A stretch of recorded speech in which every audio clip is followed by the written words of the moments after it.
وَلَقَدْ يَسَّرْنَا الْقُرْآنَ لِلذِّكْرِ فَهَلْ مِن مُّدَّكِرٍ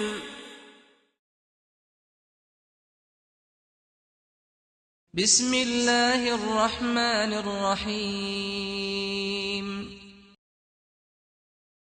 واتل عليهم نبأ نوح إذ قال لقومه يا قوم إن كان كبر عليكم مقامي وتذكيري بآيات الله فعلى الله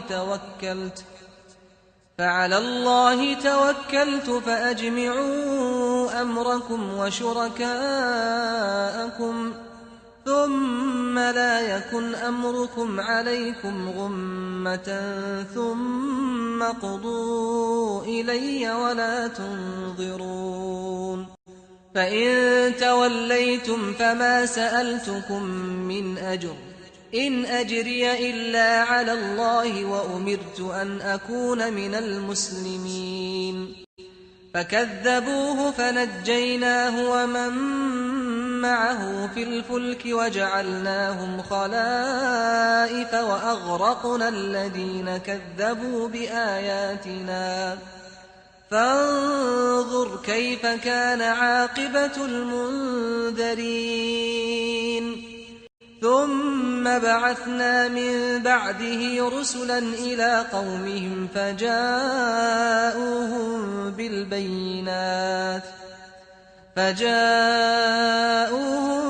بالبينات فما كانوا ليؤمنوا بما كذبوا به من قبل كذلك نطبع على قلوب المعتدين ثم بعثنا من بعدهم موسى وهارون إلى فرعون وملئه بآياتنا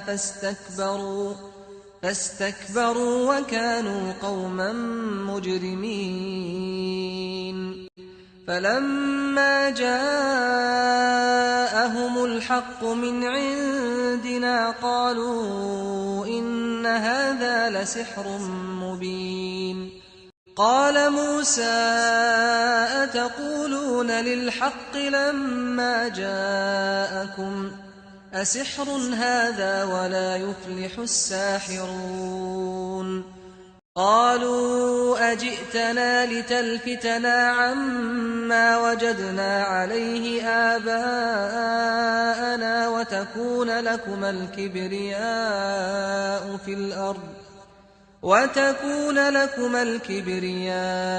في الأرض وما نحن لكما بمؤمنين وقال فرعون ائتوني بكل ساحر عليم فلما جاء السحرة قال لهم موسى ألقوا ما أنتم ملقون فلما ألقوا قال موسى ما جئتم به السحر إن الله سيبطله إن الله لا يصلح عمل المفسدين